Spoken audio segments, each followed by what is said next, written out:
TF1.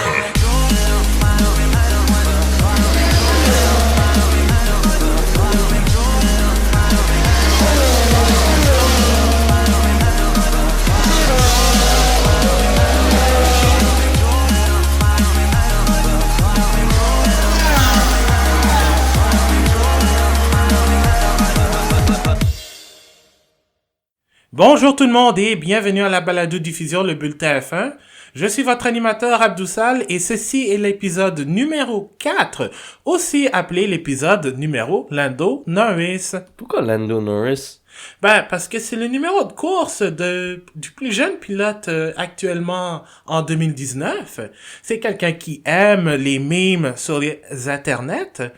Et bon, je suis sûr qu'il en a fait un après le Grand Prix de Chine, quand il a été sandwiché par Kvyat et Carlos Sainz. Et il en a fait probablement après son abandon lors du Grand Prix d'Espagne. On en reparlera de toute façon. J'espère. Oui, parce que au menu cette semaine, on revient entièrement sur la 5e manche du championnat du monde de Formule 1 en 2019, le Grand Prix d'Espagne. Et on inaugure une nouvelle chronique en route vers la Formule 1, puisqu'on va revenir sur la Formule 2 et la toute nouvelle Formule 3. Pour aujourd'hui, je suis en compagnie de mon co-animateur, Brian Wimet. Comment vas-tu? Bonjour Abdou, ça va très bien toi? Oui, ça va très bien, merci. Bon, j'ai un petit peu mal à la gorge, j'ai des allergies, mais ça va bien se passer. Bon. Alors, mesdames et messieurs, démarrez vos moteurs, c'est un départ!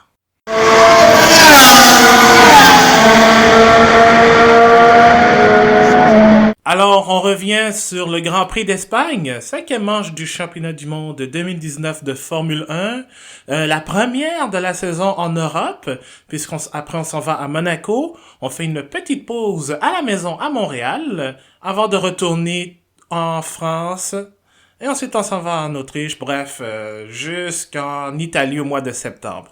Alors Brian, si tu veux bien nous donner le top 10, ceux qui marquent des points pour le Grand Prix d'Espagne 2019. Donc on commence encore avec un doublé Mercedes pour commencer. Donc Hamilton P1, Bottas P2, avec 4.0,74 secondes d'écart. Max Verstappen de la Red Bull P3. Impressionnant. Impressionnant, oui. Les deux Ferrari un petit peu décevants, Vettel P4, Leclerc P5, Gasly P6, impressionnant pour sa part pour être honnête. Ouais. Magnussen P7, Sainz P8, Kvyat P9 et Grosjean ferme le top 10 avec la Haas en P10. En 11e place, on retrouve Alex Albon sur la Toro Rosso. En 12e et 13e place, les Renault de Daniel Ricciardo et de Nico Hülkenberg. 14e, Kimi Räikkönen. 15e, Sergio Perez. 16e, Antonio Giovinazzi. 17e, George Russell. Et 18e, Robert Kubica. Oui, vas-y. Les deux pilotes qui ont pas terminé aujourd'hui, c'est Lance Stroll et Lando Norris.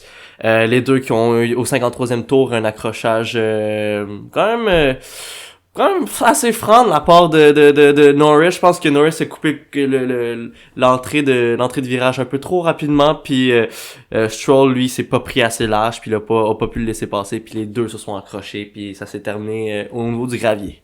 Et ça a amené une voiture de sécurité dans une course qui, on va se le dire, ce n'était vraiment pas excitant. Non, c'est vraiment une course encore plus plate que Azerbaïdjan, pour être honnête avec toi. Pas d'action, une course simple, pas beaucoup de batailles. Les seules batailles qu'on pourrait vraiment se rappeler, c'est vraiment l'échange entre les deux Ferrari en plein milieu de la course.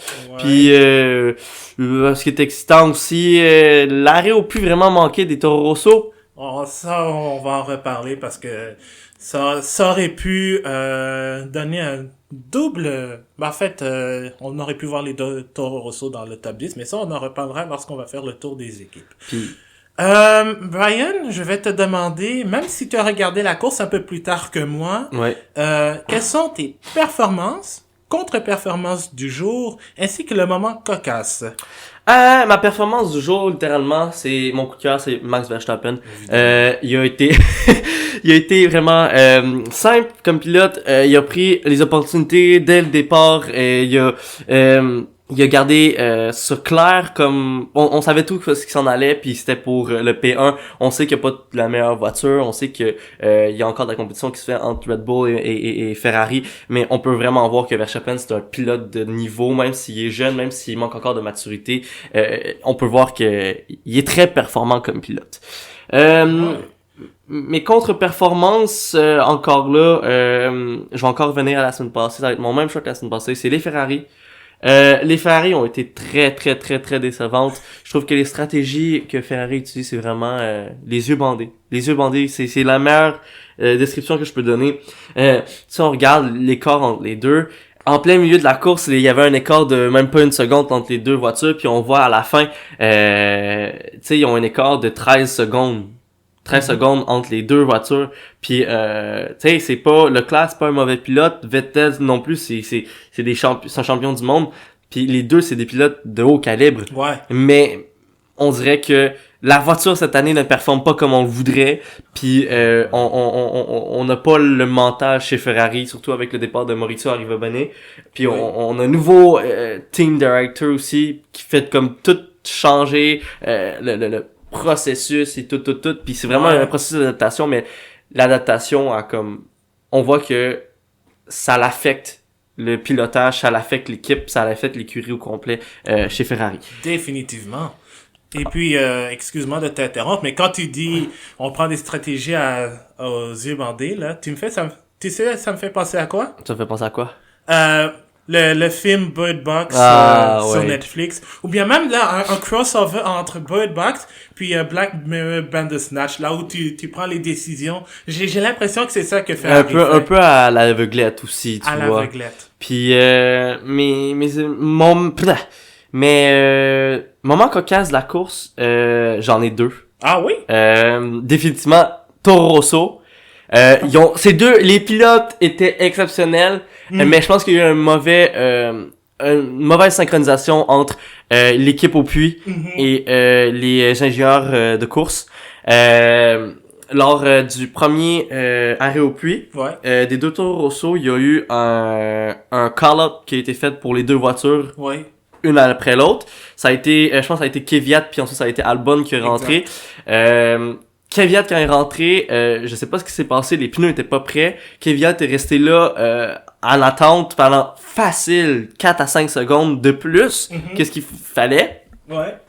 Finalement, Kvyat a fini par sortir des puits. Albon rentre ensuite à l'équipe, les pneus sont pas plus prêts, ça prend énormément de temps, puis au niveau de la roue avant gauche, on voit que les mécaniques ont de la misère un peu à la placer, puis ça c'est des précieuses secondes que c'est des précieuses secondes que les pilotes ils perdent à être au puits, parce que si on voit là, Albon aurait pu rentrer dans des points, Kvyat a été chanceux, il a profité des deux petite bad luck de Grosjean, on va se le dire. Ouais. Des deux petits dérapages, des petites sorties de route de Grosjean. Ouais. Qui a permis à Kvyat de sortir un petit peu du lot puis de profiter un petit peu de cette situation-là. Mais Albon, littéralement, c'est vraiment un coup de malchance parce qu'il pilotait très bien aujourd'hui. Il était constant, il était rapide aussi. Il battait son coéquipier, il était tellement à plat de couture. Puis c'est juste vraiment la mauvaise chance qu'on va dire de même. C'est ça. Sinon, mon deuxième, vraiment, c'est l'accrochage Stroll puis Norris. Je ne comprends pas ce qui s'est passé. On va se le dire. Au tournant, on voit clairement que Norris s'en vient pour faire un dépassement. Puis je sais pas ce que Stroll a eu comme idée. Stroll a décidé de coincer l'intérieur, fermer la porte à Norris. Puis ça a été catastrophique. Puis on voit que les deux voitures ça a mené à rien. Les deux voitures sont ramassées dans le gravel. Puis ça a été un DNF pour les deux. Ben, moi, je vais amener mon grain de sel parce que je pense que c'est un incident de course. Parce que, oui, Stroll, en fait, ça a été classé officiellement par la FIA comme un incident de course. Mais, moi, je trouve que, oui, Stroll aurait dû laisser un peu de place, mais à sa défense, il a fermé la porte quand il a cru que Norris était déjà derrière. Est-ce que Norris aurait dû probablement freiner, reculer un peu? C'est ce que je pense aussi. Et c'est là où l'incident de course se passe, c'est parce que les deux, disons, ont voulu tenter quelque chose qui, en principe, aurait dû être fait proprement, mais ça a été juste légèrement mal jugé de la part des deux. Donc, Exact. je comprends que la majorité la majorité des gens ont mis Stroll coupable, mais ce qui peut être vrai. Mais en même temps, Norris... Faut voir les deux côtés des choses aussi. C'est ça, il faut voir les deux côtés des choses. Je Norris sais que a essayé de peut-être profiter de cette chance-là. Lance Stroll a fermé un peu la porte. Ouais. Il y a peut-être un mauvais jugement de la part de Norris. Ouais. Mais tu sais, c'est ça, c'est des accidents de course, puis ça, on va pas le blâmer tout le temps. C'est ça. Ça l'arrive, c'est des choses qui arrivent. Et même, je pense aussi que c'était une excuse pour les gens de dire que Stroll, c'est le fils à papa qui ne mérite pas sa place en Formule 1, justement à cause de genre de trucs comme ça. Faire mettre la force sur ses épaules à lui, puis blâmer toujours le petit pilote, le petit newbie qui vient de rentrer. Là. Ouais, ou le pilote riche aussi, là. Exact. Donc, ça, c'était un moment cocasse. Ouais. Moi, ma performance du jour, j'en ai 3. Oh. Lewis Hamilton. Ouais. De surcroît, parce que... Très bon départ, hein, Lewis Hamilton. Oui, très bon départ. Parti 2e. Ouais. Il n'a jamais été inquiété par la suite. Max Verstappen, un peu par défaut parce que il a mérité de finir 3e grâce aussi à son bon départ et à l'opportunité dont tu parlais, qu'il a réussi la petite chamaille chez Ferrari, puis que lui, il a juste vu l'opportunité, puis qui est directement... il en a profité, littéralement. Il a profité du défaut des deux Ferrari pour prendre sa place, puis il l'a très bien fait, puis on voit que ça lui a porté fruit, littéralement. Ah oui, clairement. Alors, et c'est son 2e podium de la saison, donc il le mérite encore là. Et ça, je pense qu'on va en reparler. Carlos Sainz, le héros de la foule, le nouveau héros de la foule, dans des moments où on n'est pas certain si le Grand Prix d'Espagne va revenir au départ, évidemment, parce que comme je l'expliquais dans le dernier podcast, le Grand Prix d'Espagne pourrait être remplacé par celui des Pays-Bas à Zandvoort d'ici la saison prochaine. Donc Carlos Sainz qui s'est pas bien qualifié, éliminé en Q2, battu par Lando Norris, mais ça on en reparlera, a quand même bien fait dans les circonstances, une belle attaque à la relance. Belle remontée. Je trouve que Sainz, il s'adapte énormément mieux avec la McLaren qu'avec dans le temps qu'il était avec Renault. Je trouve que Sainz, il fait un incroyable travail. Il montre qu'il est capable de piloter parce que c'est un bon pilote. Ouais. C'est un très bon pilote. Il y a eu des défauts de parcours par-ci par-là, mais on voit que il veut se démarquer, on voit qu'il veut performer, puis qu'il veut faire sa place chez McLaren. Tu sais, il est pas dans n'importe quelle écurie non plus. Il est dans les écuries les plus renommées, la plus grande renommée en F1 quasiment. C'est ça. Puis je pense qu'il veut faire sa place, puis il veut faire partie des grands. Exactement. Alors oui, Sainz mérite ma performance du jour. Daniel Kvyat aussi. Ouais. Ça, je viens d'y penser. Kvyat, as-tu vu le dépassement qu'il a fait sur Raikkonen au virage 4 par l'extérieur, s'il vous plaît? C'est pas un virage où est-ce qu'on voit tout le temps les pilotes dépasser, surtout que c'est un virage qui est très rapide, très serré aussi. Mm-hmm. Puis Kvyat, pour vrai, je trouve que son développement chez Ferrari lui a énormément apporté cette saison. Ouais. C'est un pilote que là, on voit que il est plus téméraire comme il l'était. Il a gagné en maturité, comme je disais au dernier podcast. Oui. Puis je trouve qu'il pilote très bien, puis que on voit que les erreurs, il a appris de ses erreurs. Il a vraiment appris de ses erreurs. Ah oui, définitivement. Contre-performance du jour. Est-ce que j'ai besoin de le dire?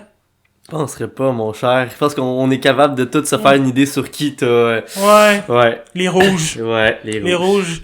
Ben, les rouges Ferrari, très décevants. On en reparlera, là, mais... Le pire, c'est que c'est même pas un problème de performance. La voiture est très, très, très performante. Ouais. Oui, peut-être un peu moins que les Mercedes, mais ils sont capables d'être dans le lot du haut. Puis c'est juste vraiment un problème de stratégie qui fonctionne pas chez Ferrari. Ils ont fait l'erreur de mettre 2 pilotes numéro 1. Ils ont définitivement on voit que Leclerc, il a une tête dure, puis il a un plan dans sa tête, puis on sait qu'il veut devenir champion du monde. Ça, c'est clair. Mais je trouve que lui, il se met beaucoup trop de pression, puis il pour son âge, il se met beaucoup trop d'attentes. Pour ce qui est de Vettel, c'est un vieux de la vieille. Ben, vieux de la vieille, je veux dire. C'est un champion du monde. Il est encore très bon, à même titre que Lewis Hamilton. Je ne comprends pas ce qui se passe chez Ferrari en ce moment. Pour être honnête avec toi. On dirait que le départ de Maurizio Arrivabene, ça aurait été vraiment un coup au niveau de l'estomac pour Ferrari. Puis, moi, c'est ce que je pense. Ouais. Ça a fait en sorte que au niveau administratif, puis au niveau des stratégies de course, au niveau de la mentalité chez Ferrari, ça l'a probablement changé aussi à cause de ça. Mais là, moi, je pense que oui, peut-être le départ d'Arrivabene a fait un peu mal, mais remarque que Binotto est avec Ferrari depuis une vingtaine d'années. Il a commencé évidemment je dirais pas au bas de l'échelle, mais presque comme ça.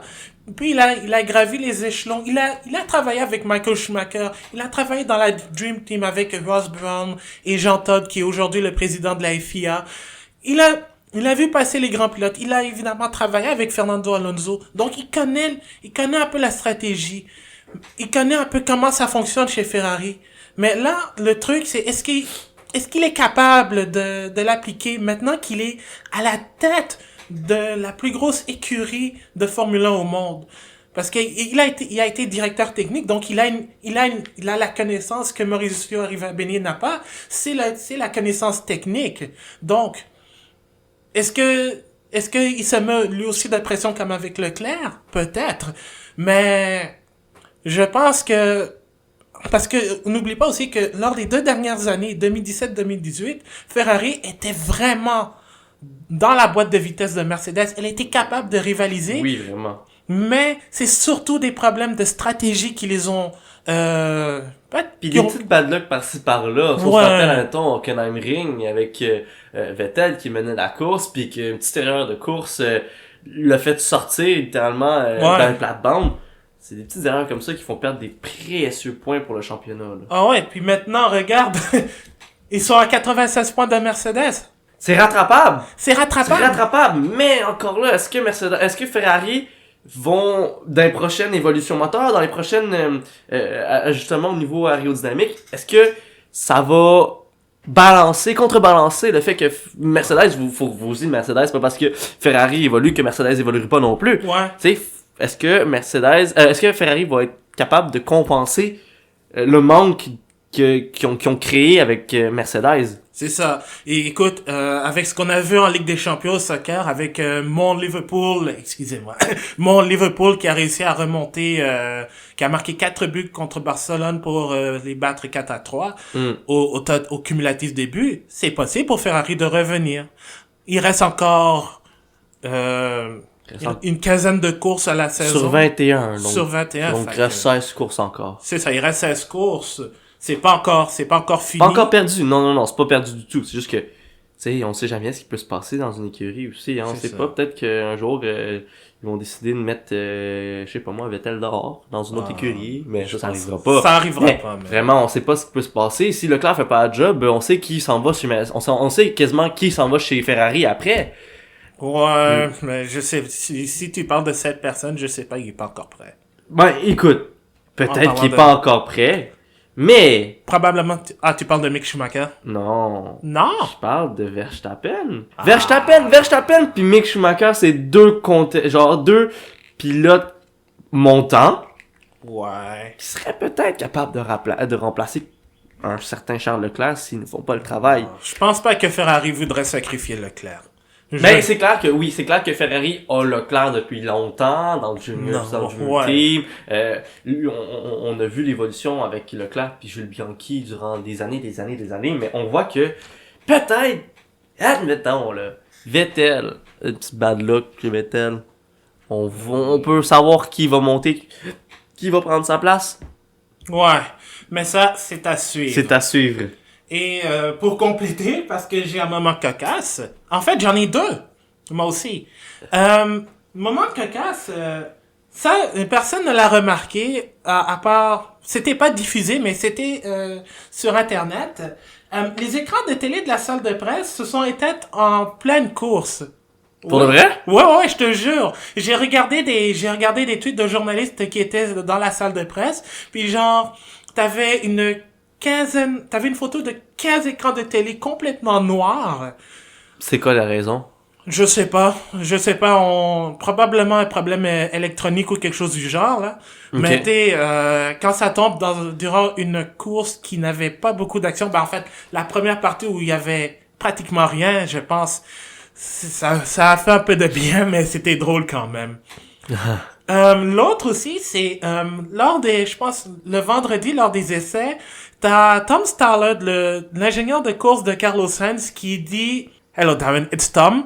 Mais en fait, il le disait à la radio de Carlos Sainz. Donc il appelait Darren, qui est un ingénieur dans l'usine de McLaren. Tom Stallard disait à Darren, peux-tu regarder tel truc concernant les pneus de Carlos? Mais en vérité, c'est que la radio était destinée il a appuyé sur le bouton de radio à Sainz, donc il a entendu ça, puis Sainz a répondu "Hello Tom, I'm Darren." J'ai pas vu le clip, mais je devrais regarder. Mais c'est sur le compte Instagram de la Formule 1. Ok. Donc tu iras voir ça, c'est vraiment drôle. Ok, attends, je vais sortir ça, je vais se regarder, là. Mais c'est ça, donc en gros, l'ingénieur de piste de Sainz dit "Hello Darren, it's Tom." Et là, dit "Oh pardon Carlos." Et là, Sainz qui répond C'était-tu voulu ou c'était pas voulu? "Non, c'était pas voulu, c'était un accident." Mais c'était drôle quand même. On va vous faire écouter la conversation en question. Si vous nous écoutez Formula One, please, mettez pas de copyright. Darren, it's Tom. Sorry, Carlos. Hello, Tom. I'm Darren. Ouais, donc c'est ça, c'est un de mes moments cocasses de cette course. Banter Saints. Ah oui, Carlos. Maintenant, allons voir qui nous a donné ses évaluations. On a mon bon ami Jean-Sébastien Barbeau sur Twitter qui me dit "Perfo du jour." Attention, ça c'est de la qualité. Nous tous qui ne se sont pas endormis par ennui devant l'écran. Oh, wow. Ouais. Et oui, parce que honnêtement, là, on va se dire la course était plate. Toi, t'es chanceux, tu l'as regardé après, Ouais. mais moi je l'ai écouté en direct parce que en même temps, il y avait la dernière journée de la saison de la Premier League au soccer, puis t'avais Liverpool puis Manchester City qui jouent en même temps, donc c'est un peu balancé mes intérêts pour ce dimanche matin. Là, on a la réponse de Francis Paquette. Performance du jour, Hamilton et Verstappen. La contre-performance du jour, elle va à Ferrari. Évidemment. Évidemment. Puis le moment caca, c'est que Vettel est pilote et directeur des stratégies chez Ferrari. Oui, C'est littéralement lui qui décide qui passe, qui ne passe pas, tu sais. Exactement. Entre lui et Leclerc. Ah ouais, puis en plus, quand il a dit arrêtez-moi n'importe quand, là, ou bien même maintenant pendant la course, alors que ses pneus étaient pas mal finis après avoir bloqué les rues au départ, ça corrobore un peu avec ce qu'il disait.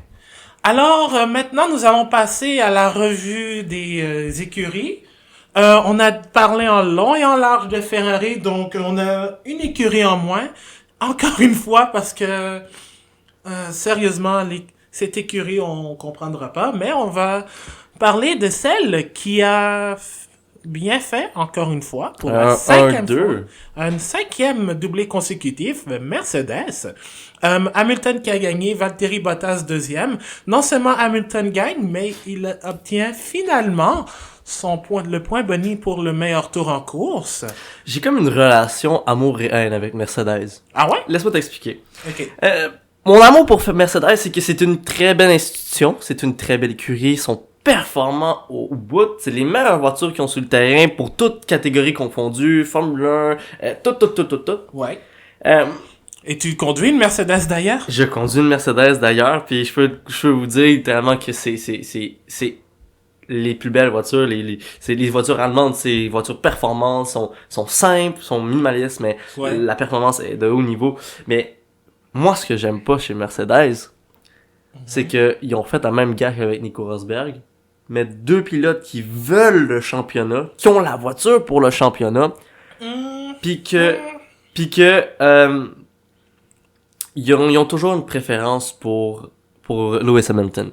Puis j'aimerais ça, moi, comme directeur chez l'écurie, donner une chance à Bottas. C'est clair que c'est une compétition. Genre, les pilotes le disent, le pire ennemi que tu peux avoir sur une piste de course, c'est pas les autres écuries, c'est ton partenaire. Exactement. Puis, je comprends ça. C'est deux pilotes qui veulent foncer, qui veulent le championnat, qui veulent le titre de champion du monde. Mais l'affaire, c'est que moi, je pense que ça ne doit pas se décider au niveau de l'écurie. Ça devrait se décider entre les pilotes, quand tu courses avec ton partner. Je pense que c'est la meilleure façon pour démystifier quel pilote est le meilleur. Tu devrais pas, moi, mettons, comme ingénieur de course, je dirais pas à mon pilote, ralentis pour laisser passer le pilote numéro 1. Moi, je dis, tu veux le Grand Prix? Excusez. Tu veux gagner ce Grand Prix-là? Course, puis bats ton partner. Mais, c'est ça que Bottas fait. Cette année, on parle beaucoup du Bottas 2.0, celui qui mange du porridge avant ses courses. Mais, on voit, mais, là où je suis pas d'accord, c'est que Mercedes les laisse courir parce que, tu l'as vu, Moi, je pense qu'il y a une peur de réprimande, je pense, de la part de Bottas. Ben, je pense pas parce que il y avait des courses où le Finlandais l'année dernière si on met de côté toutes les malchances qu'il avait, Azerbaïdjan. entre autres Azerbaïdjan, où il était pas très très performant. Cette année, écoute, il a trois pôles consécutifs. Alors que l'année dernière, il en avait une ou deux. Donc, il a déjà surpassé le total en un an. Donc, moi, je pense que Mercedes les laisse rouler. Mais en autant que ça ne fasse pas comme Rosberg et Hamilton, où justement, En Espagne, les deux se sont accrochés. Je pense que Bottas et Hamilton sont assez intelligents. Et on l'a vu. Bottas, je sais qu'il y a eu des problèmes avec l'embrayage au départ, mais il s'essaye. C'est ça le truc, mais il fait face à une bête, un quintuple champion du monde, le GOAT, le greatest all of time de notre génération. Donc, c'est une pression. Là. C'est une pression. Et Valtteri est en train de la faire parce que, oui, je sais que c'est une bataille à deux chevaux. Puns intended.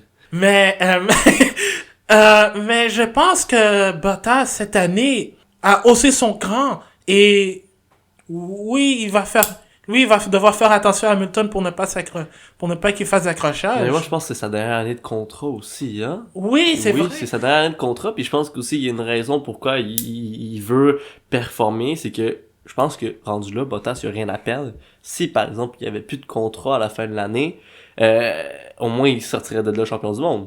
Ouais, puis en même temps, il y a un grand Français, qui a 2 ou 3 ans plus vieux que toi, qui est sur les lignes de touche, hein, qui pourra le remplacer. Oui, bien sûr. Ben, on parle d'Esteban Ocon. Exactement. On parle d'Esteban Ocon, mais Ocon, c'est un pilote qui est très jeune. Il a 2 ans plus que moi. Lui, il a 22 ans. Ouais. 22 ans, 23 ans. Puis on voit que c'est un pilote qui a fait ses preuves chez Manor, il a fait ses preuves chez Force India. Petite bad luck à l'achat de Racing Point. Mais ce pilote-là on se rappelle, est toujours pilote d'essai chez Mercedes. Ouais. Lui, c'est Lance Stroll, il monte pas au niveau des échelons pis qu'il performe pas. Lui, c'est le prochain qui embarque pis qui a fait ses preuves. Ouais. On sait qu'il pilote, on sait lui aussi pourrait être possiblement champion du monde si il fait sa place puis qui montre qu'il est capable. C'est ça. Et je trouve que même là, dans le temps avec Williams, Bottas était quand même quelqu'un de relativement constant. Oui, très constant. Ben, je pense qu'il y avait 1 ou 2 DNF dans la saison 2016-2017. Ouais. Pas beaucoup de... Non, 2016, excuse-moi, parce Ouais. que 2017, Bottas est rentré chez Mercedes. Ouais. 2016, ça a été une des saisons les plus performantes pour Bottas chez Williams, avant qu'il y ait la dépression, comme je disais, de Williams 2017, 2018, 2019 même. C'est vraiment une régression totale chez Williams. Ouais. Mais Bottas, je pense que Mercedes, ils ont pris Bottas dernière minute, puis je pense que ça a été un bon move à part de Mercedes. C'est ça. Donc, Bottas, Hamilton, ben là, les deux premiers, deuxièmes, je pense. Respectivement 26 et 18 points, ce qui Ouais, est quand même bon, qui donne une bonne avance des Mercedes par rapport au Ferrari puis aux Red Bulls. Exactement. Puis aussi, il faut noter que c'était une belle manière de rendre hommage à Dieter Zitsch, le PDG de Mercedes-Benz, qui prenait sa retraite, qui va prendre sa retraite dans 10 jours. Donc, c'était son dernier Grand Prix de Formule 1. Il est pas juste PDG de Mercedes, il est PDG de Daimler au complet. C'est vrai, j'ai oublié. PDG de Daimler au complet. Daimler, je peux vous dire, c'est la grosse filiale qui regroupe les grosses compagnies style Mercedes, principalement. On parle de Daimler, on parlait on parle de Mercedes, on parle de Mercedes AMG, on parle de Smart, Freightliner, compagnie de camions, en partenariat avec Mitsubishi, Fuso Truck, c'est eux qui font les camions aussi avec Mitsubishi, tout ce qui est filiale Car2Go, c'est tous eux qui ont ça, puis c'est vraiment une des plus grosses filiales de l'automobile au monde. C'est une grosse institution. Ouais, donc Zedge part la tête haute en voyant son écurie de Formule 1 encore une fois faire un doublé pour une 5e fois consécutive. Et devine quoi, je viens de regarder ça. En 5 courses, Mercedes a plus de doublés que Ferrari en a depuis toute la décennie actuelle. Quand même. Ça remonte à quelle année, la dernière? C'est avec Schumacher, non? Non, cette décennie, genre 2010. Ok. Donc, imagine, ça fait mal à voir. Ça fait pas mal pour Mercedes, mais ça fait mal aux autres écuries, ça c'est sûr. C'est ça. Brian, est-ce que tu veux que je te laisse parler de Red Bull? Oui, comme toujours. Mais en fait, les Red Bull, belle performance de Max Verstappen. Très bon départ. Comme un champion. J'ai rien à dire, pour être honnête, sur quasiment rien à dire sur les Red Bull, quasiment, pour être honnête avec toi. Gasly, belle remontée. Beau contrôle de voiture. Je trouve qu'il s'améliore de jour en jour, de course en course. Je trouve qu'il y a une amélioration qui se fait. C'est sûr qu'il y a eu on voit qu'il y a eu un trouble d'adaptation entre Toro Rosso puis Red Bull. Néanmoins, qu'il a déjà piloté des voitures commanditées par Red Bull. Il connaît il connaît les performances Honda mieux que Verstappen, littéralement. Il connaît les performances Honda. Il sait en quoi ils sont capables. Mais je vois vraiment que P6 pour Gasly, c'est pour le jeune français, c'est exceptionnel. Ah oui. Et je trouve qu'il est capable de vraiment. Il est à 19 secondes de Leclerc. Là. Non, même pas. Il est à 6 secondes de Leclerc. Si on va regarder même en intervalle, là, 6 secondes de Leclerc, c'est pas beaucoup. Puis il aurait été capable de le rattraper littéralement. Parce qu'en même temps, Leclerc, quand tu parles de Leclerc et Gasly, c'est parce qu'il y a eu la voiture de sécurité. Gasly a tenté une attaque sur Leclerc qui était bizarrement sur les pneus durs. Une stratégie d'un arrêt qui aura peut-être pas fonctionné, mais si Gasly avait été un peu plus agressif, il aurait tenté sa chance et allé chercher la 5e place de Leclerc. Ça a été un 2 points facile à aller chercher en plus. En 6 secondes, c'est un écart minime. Là. 5 tours de plus, 1 seconde à chaque tour, c'est facile à faire. À se rattraper. Mais malheureusement, ce qui l'a un peu dérangé, c'est la dégradation des pneus parce que son premier relais il s'est bien débrouillé parce qu'il s'est rapproché de Vettel qui avait de la difficulté avec ses pneus. Le deuxième a été un peu plus difficile, je pense. C'est là où il a vu le problème de dégradation, mais à la relance, là, ça s'est mieux passé. Mais je trouve qu'aussi au niveau défensif, il y a eu un très bon contrôle au niveau de la voiture. Au niveau défensif, on voyait Magnussen qui était en arrière pas loin, puis Sainz qui était en arrière aussi, qui se battait pour la 6e place. C'est 2 voitures qui sont performantes, puis on voit que les Haas ça roule avec le moteur Ferrari, on le voit. Puis Sainz avec McLaren Renault, c'est quelque chose que on voit que Gasly, je pense qu'il avait peur aussi de faire une gaffe puis que les 2 autres le rattrapent en arrière. C'est ça. Donc pour moi, c'est définitivement la meilleure course de la saison du jeune français. Oui, définitivement. Tu as parlé de Haas. On a finalement quelque chose de bon à dire à propos de l'écurie américaine. Oui. En fait, l'écurie américaine qui termine P7 et P10 respectivement pour Magnussen et Grosjean. Ils rentrent les 2 dans les points. Ouais. Mais là, faut qu'on parle de Grosjean. Grosjean, oui, qui est un pilote, qui est un ancien pilote expérimenté, qui est constant. Oui. Ça dépend quand. Ouais. Qui a fait 2 grosses erreurs majeures durant la course. On voit que à chaque fois qu'il s'est tenté de dépasser quelqu'un, toujours une petite sortie de piste. Les deux fois. Là, je vais je vais le défendre parce que quand Magnussen l'a dépassé, Hmm. euh, en fait, c'est que les deux se sont touchés. Ok. Les deux se sont touchés. Donc, Grosjean était obligé d'utiliser l'échappatoire entre les virages 2 et 3 pour revenir en piste de manière sécuritaire. Ça a été la même chose avec Carlos Sainz. Donc, le fait que les deux A se soient touchés, ça a un peu dérangé le français parce que il était à port de contrôle, donc il a été ensuite vulnérable face aux autres. Donc imagine, si Albon avait réussi à le dépasser, il n'aurait probablement pas marqué de points en Espagne, ce qui aurait été une grosse déception parce que toute la fin de semaine, il était devant Magnussen. Toute la fin de semaine, essai, qualif, course.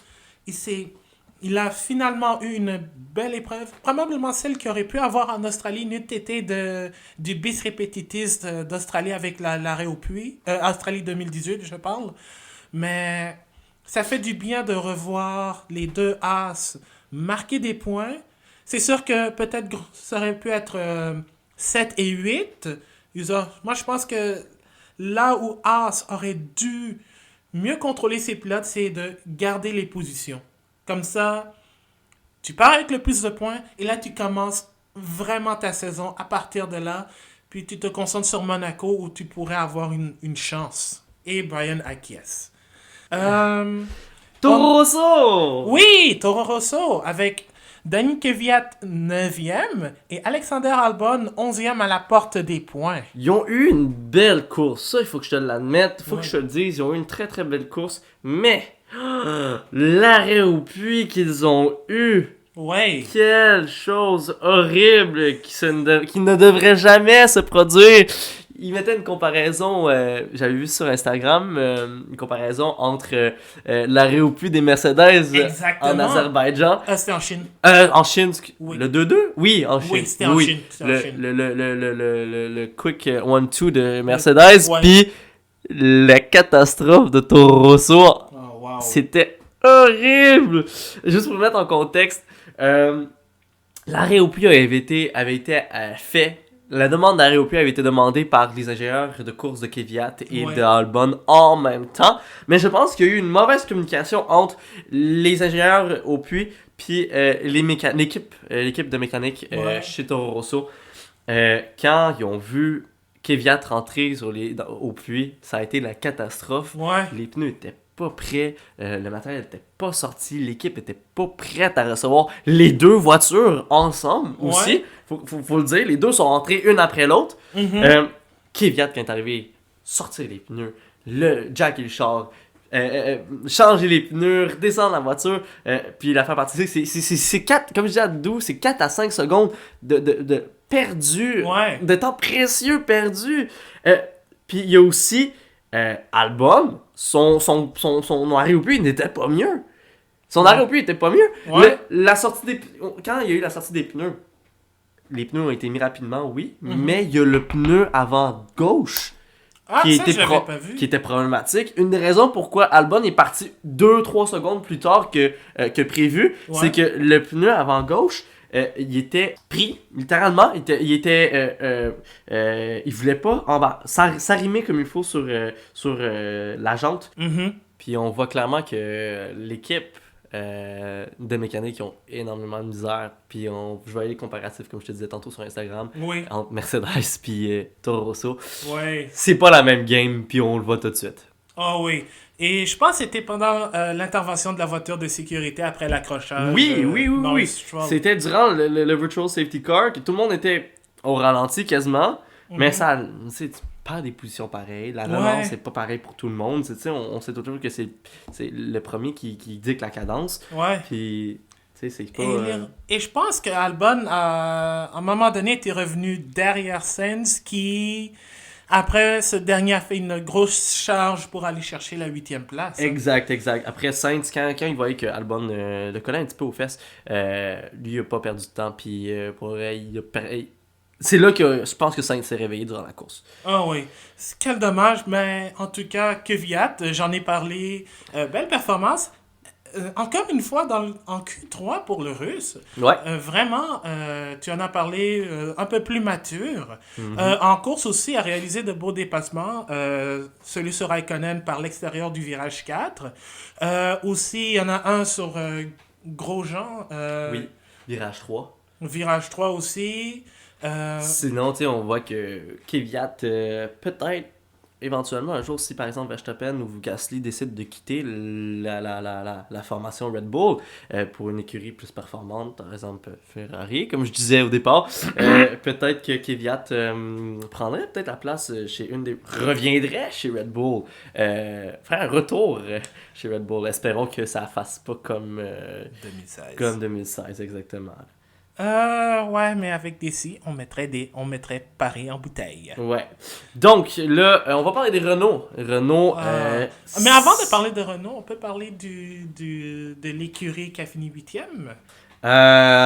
McLaren. Oui. Ben oui, on peut parler de McLaren. McLaren qui ont terminé respectivement 8e, puis Lando Norris qui n'a pas terminé la course vu à un accrochage avec la Racing Point de Lance Stroll. On a un seul pilote à qui parler. De qui parler en fait? Ouais. Carlos Sainz. Mature comme pilotage. Mature, ouais. Mature, performante aussi. La voiture était Ouais. à son plus haut niveau, je pense, que de toute la saison. Puis on voit que le changement de groupe moteur McLaren-Renault, avant, comme par exemple avant l'ère Honda, Ouais. McLaren-Renault retourne en force cette année en 2019. Puis on voit que McLaren, ça va sans dire, McLaren, au niveau aérodynamique et au niveau châssis, ils ont les meilleurs châssis de la Formule 1. Ça, on va pas se le cacher. J'en doute.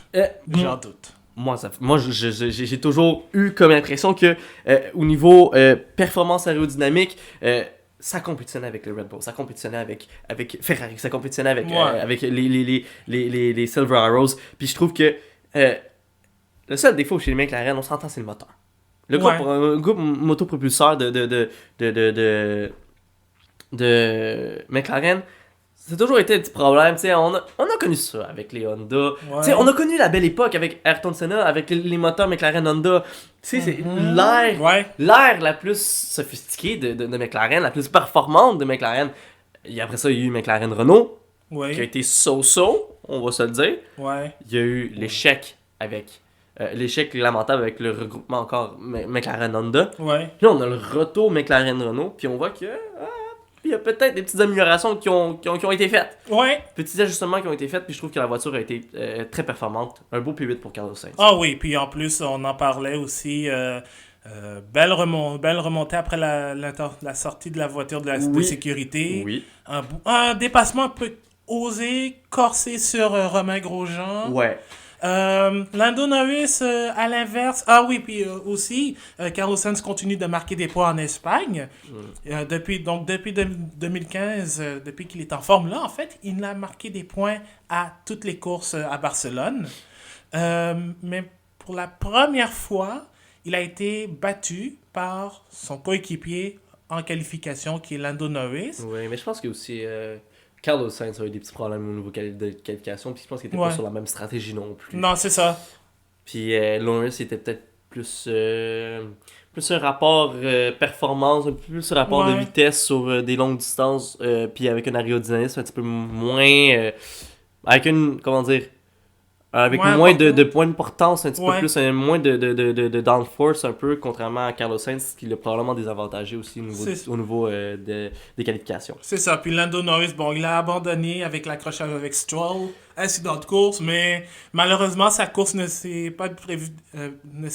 pas débuté comme prévu parce que, profitant de la pénalité de 3 places à Daniel Ricciardo, il est passé de 11e à 10e sur la grille de départ. Exact. Et il a perdu 7 places au premier tour, donc ça a un peu ruiné d'avance sa course et l'accrochage avec la Racing Point du Québécois Stroll a mis fin à sa journée tout simplement. J'ai pas encore vu... je sais, on enregistre, on est lundi, on enregistre, mais j'ai pas encore vu de mime de la part de notre numéro 4 préféré. Non, pas encore. Je pense que ça l'a fait un petit peu suer l'accident avec Stroll, puis je pense qu'il va essayer de se sortir de là un petit peu plus humble qu'à l'habitude. Tu sais, je sais qu'il est très fort en autodérision, tu sais, c'est un classique hein, chez les pilotes de F1, bien, mais je pense que là, ça a été une petite gaffe de course, que je pense que lui, il se met beaucoup de pression là-dessus, je pense que je pense qu'il trouve que c'est sa faute un peu, mais... Ben, il est légèrement à se blâmer, tout comme Stroll l'est autant. Là, on va parler de quelqu'un qui fait suer certains. Renault. Oh, Renault, oui. Beaucoup d'écuries font affaire avec les moteurs Renault. Mais sont capables de compenser au niveau châssis, au niveau aérodynamique, tout ça. Mais je trouve que Renault, ils ont de la misère avec leur propre écurie. Ils ont de la misère avec leur propre moteur. Ils ont de la misère avec leur propre développement aérodynamique. Ah oui. C'est décevant. Ricardo P12, Hülkenberg P13 à 3 secondes de différence. C'est une course entre eux-mêmes. Ouais. C'est une course entre eux-mêmes, une course de performance entre eux-mêmes. C'était, pour être honnête, Renault, très, très, très, très mauvaise performance. Ça va en décrescendo comme Williams, pour être honnête avec toi. Là. C'est vraiment ça. J'ai vraiment ça comme impression. Ouais, c'est moins pire que Williams, mais c'est vrai que là, en fin de semaine, rien n'allait. Ricardo, oui, il s'est qualifié 10e. Lui-même a avoué qu'il aurait pu être 9e. Mais bon, avec la pénalité pour avoir reculé sur la Toro Rosso de Kvyat à Bakou, il est parti 13e, ce qui a un peu ruiné à la limite ces choses. Mais il a fait une belle bataille à Carlos Sainz. Puis malgré tout ça, il s'est quand même qualifié P10 en qualification. Ouais. Puis, tu sais, c'est des bons temps, pareil, tu sais. Un bon temps en Q2, une 17-2, une 17-3, puis en Q3, une 18-1.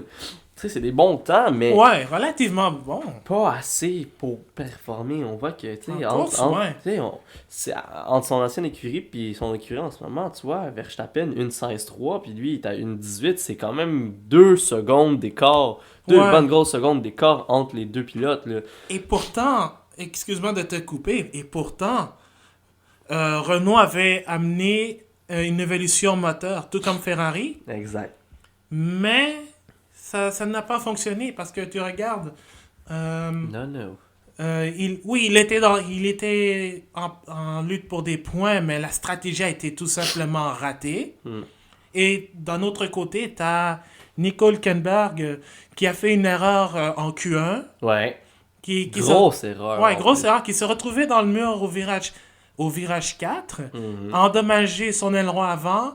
On a eu peur pour sa suspension avant gauche. On a eu de la gravelle partout sur la piste. Oui, du gravier partout sur la piste. Bon, il a été éliminé en Q1 avec Stroll, Giovinazzi et les deux Williams.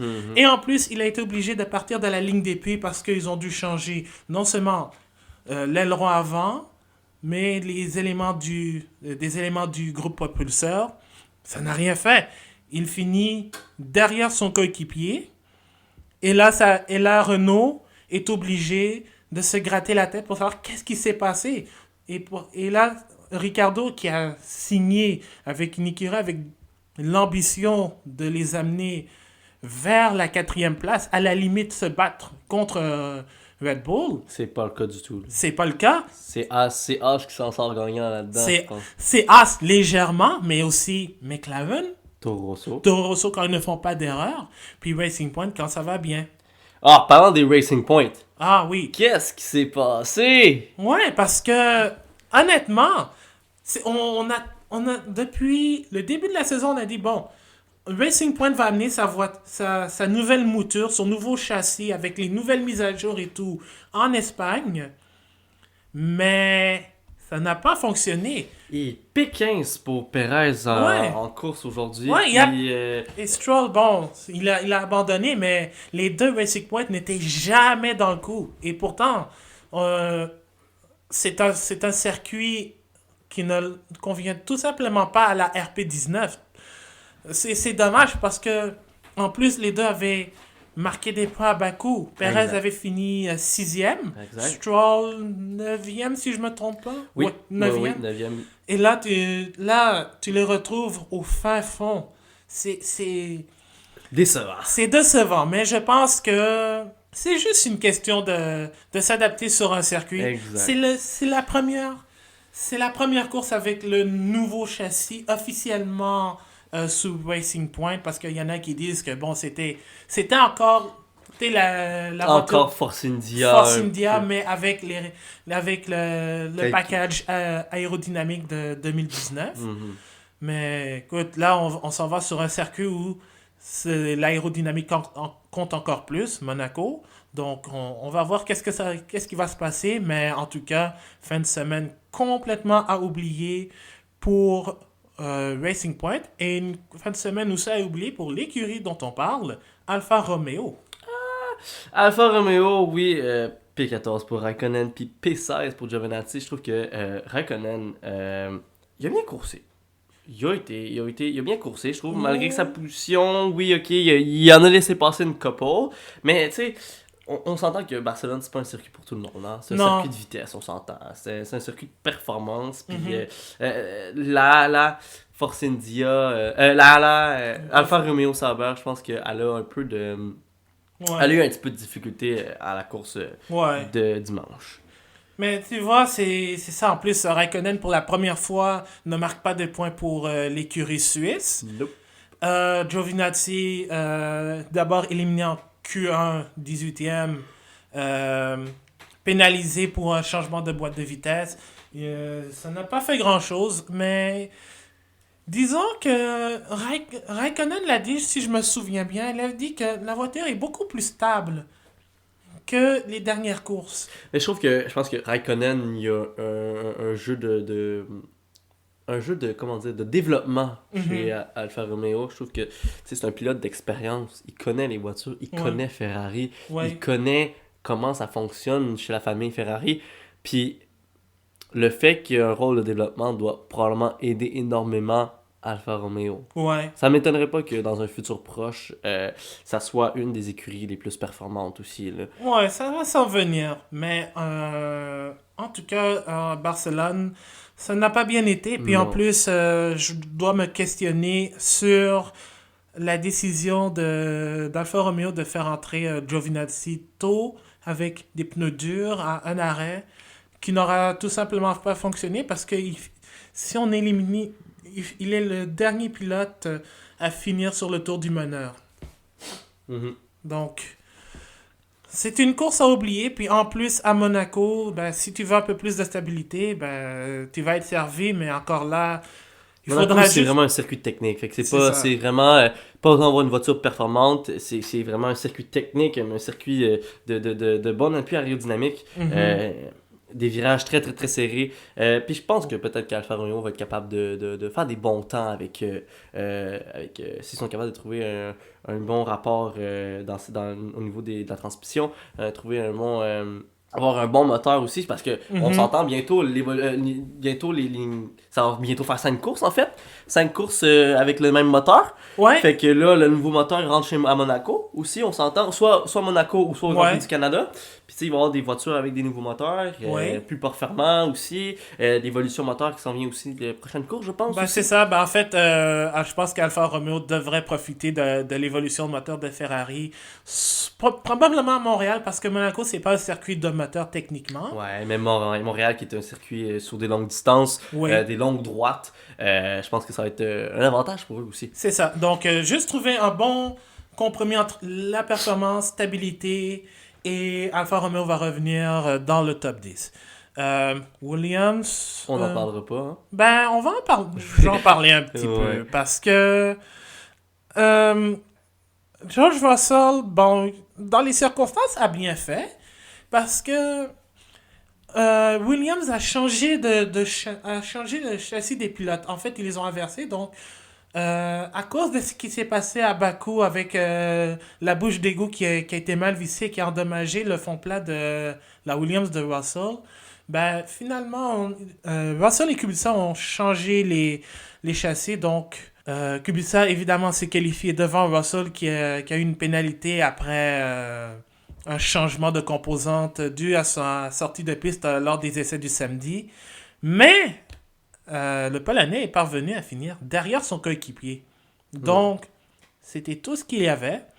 On n'a pas grand-chose à dire, en fait, à part le fait qu'ils ont fini un tour du meneur. C'est juste Williams, c'est décevant leur performance. Ouais, Là. c'est- Les 5 courses, c'est l'inverse littéralement des Mercedes. Mhm.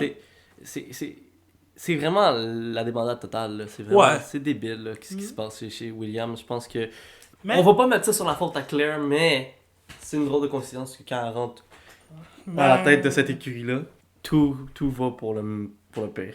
disons, au moins, on va donner un point positif. La Williams, elle est fiable. Il n'y a pas eu un abandon jusqu'à présent. Ils ont fini dernier à 1 ou 2 tours du meneur, mais au moins, elle finit les courses. Ouais. Donc, Ouais. c'est... C'est un débat qu'on pourrait avoir longtemps.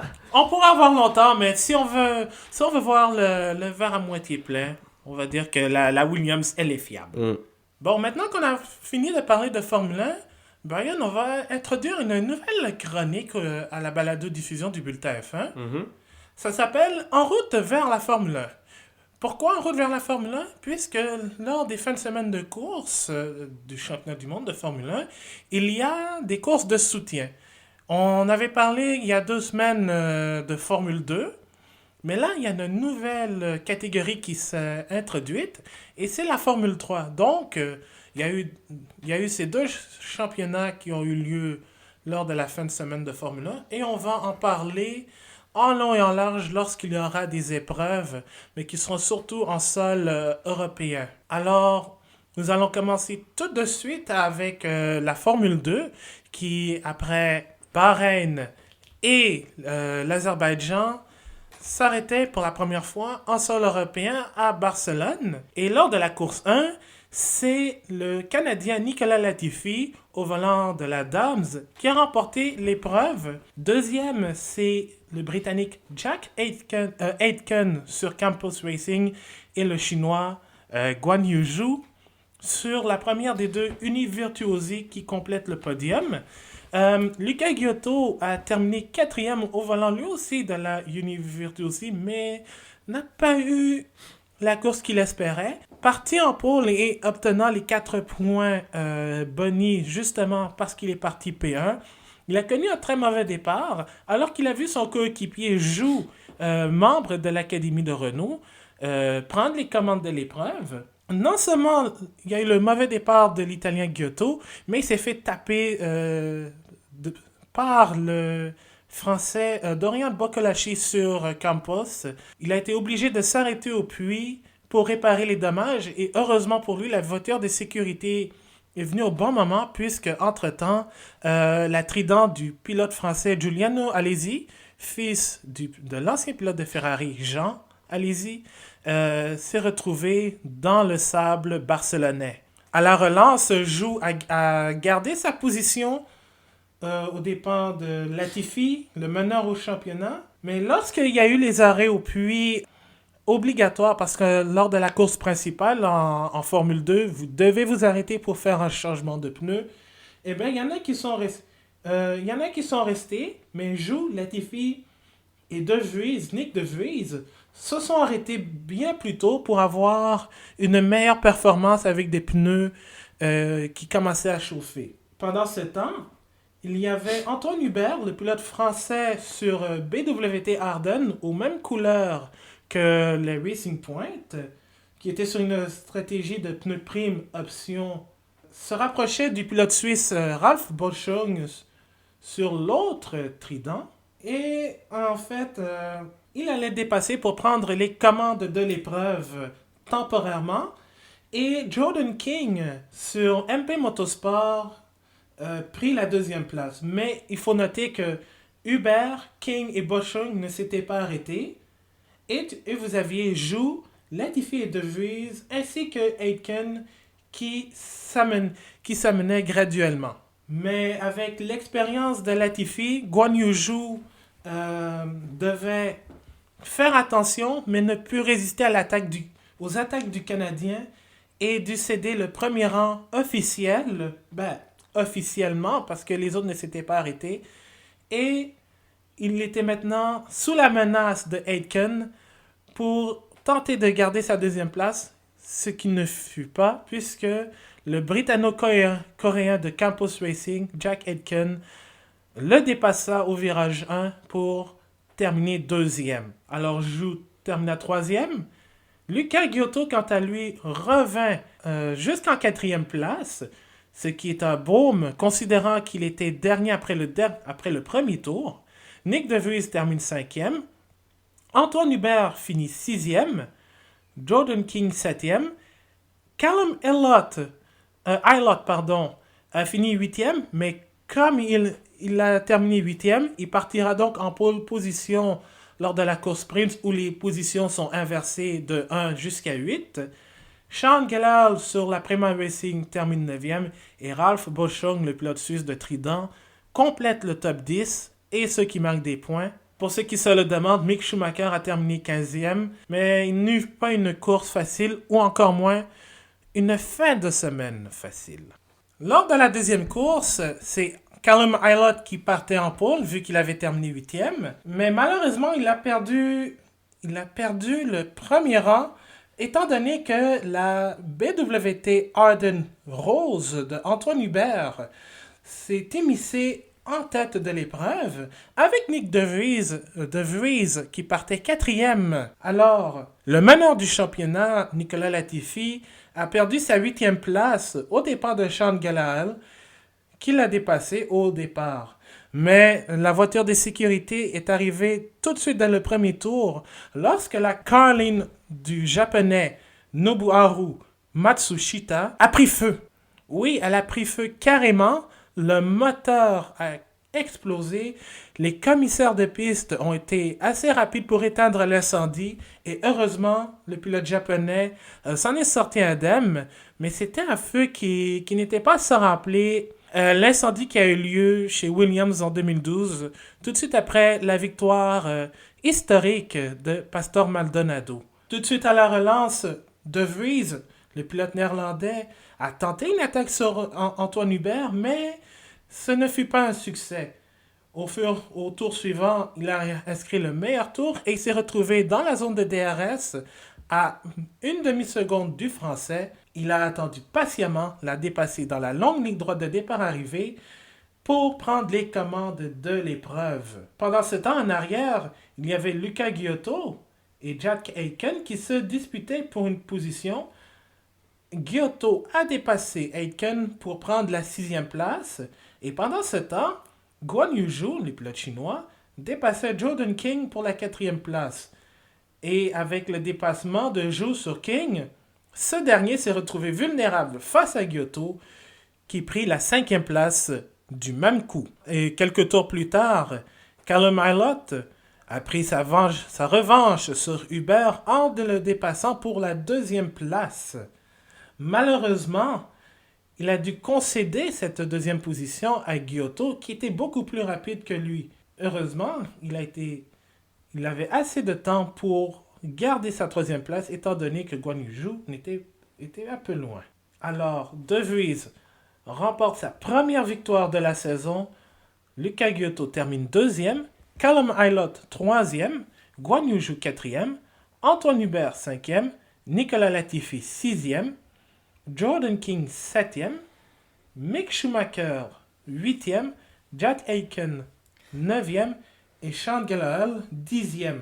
Par contre, Schumacher s'est pris une pénalité de 5 secondes pour avoir rejoint la piste de manière dangereuse. Évidemment, il était revenu directement sur la ligne de piste après le virage 2, contrairement à ce que Grosjean a fait 2 fois lors de la course de dimanche en Formule 1. Au classement des pilotes, Latifi reste premier avec 93 points, suivi par Luca Giotto à 67. Nick De Vries, avec sa victoire, monte 3e et il compte 63 points, soit 1 point de plus que Jack Aitken avec 62, et Guan Yu Zhou à 34 points. Au classement des constructeurs, Dams est premier avec 126 points, soit 25 de plus que Uni Virtuosi Racing. La prochaine course aura lieu dans les rues de Monaco, où ça promet d'être excitant. Ça, je peux vous le garantir. Outre la Formule 1 et la Formule 2, cette fin de semaine, il y avait le tout nouveau championnat de la FIA, la Formule 3. Bon, en fait, nouveau parce que c'est un championnat qui est, comme on l'expliquait un peu en début de segment, qui fait maintenant partie de l'échelle Road to Formula 1, où il y a la Formule 1, la Formule 2, la F3 et la Formule 4 qui sont généralement des championnats régionaux. La Formule 3 de la FIA est en fait un mélange de l'ancienne série GP3 et la Formule 3 européenne.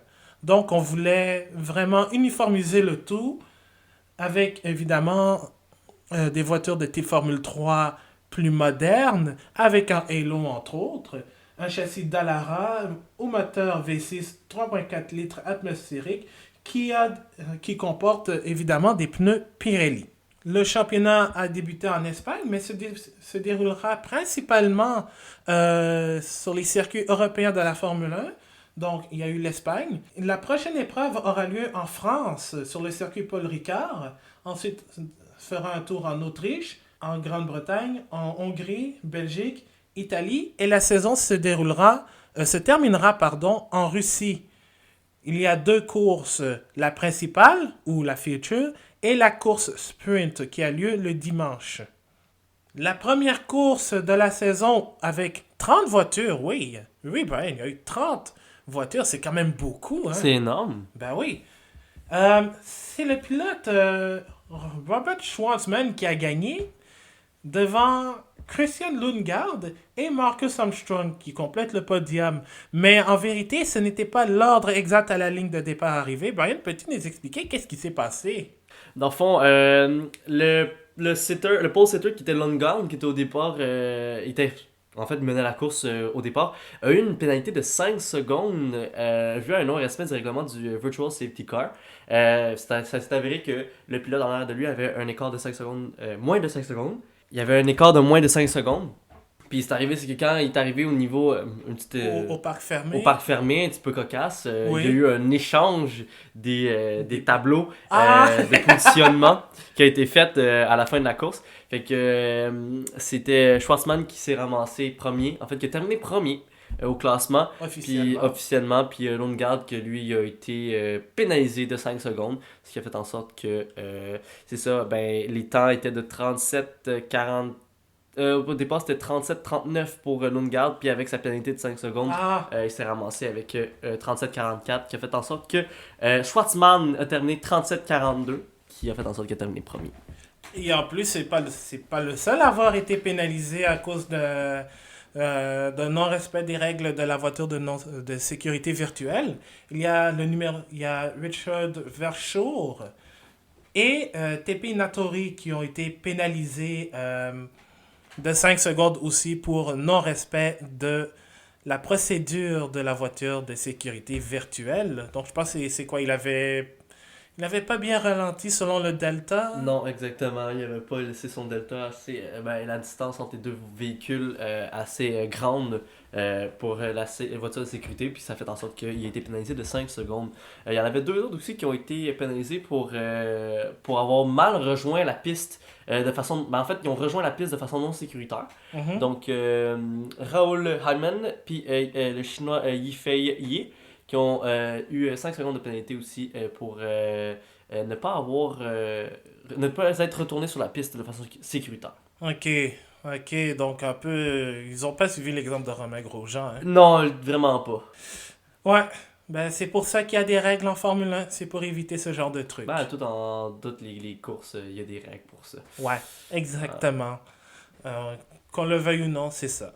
Et lors de la deuxième course, qui a eu lieu dimanche, la sprint, c'est Yaran Daruvala sur Prema qui a remporté l'épreuve devant l'Estonien Juri Vips chez Hightech et le Finlandais Niko Kari. Schwartzman a fini 4e, tandis que Lundgaard, lui, a complété l'épreuve en 6e place. Et on avait aussi un Canadien, Devlin DeFrancesco, qui a fini 20e lors de cette épreuve. Puis la prochaine épreuve aura lieu les 22 et 23 juin au circuit Paul Ricard lors du Grand Prix de France. Wouhou! Alors, c'est tout pour l'épisode numéro 4 ou l'épisode Lando Norris du Bulletin F1. Merci de nous écouter. Vous pouvez nous suivre sur Balado Québec ou sur n'importe quelle plateforme de balado-diffusion préférée.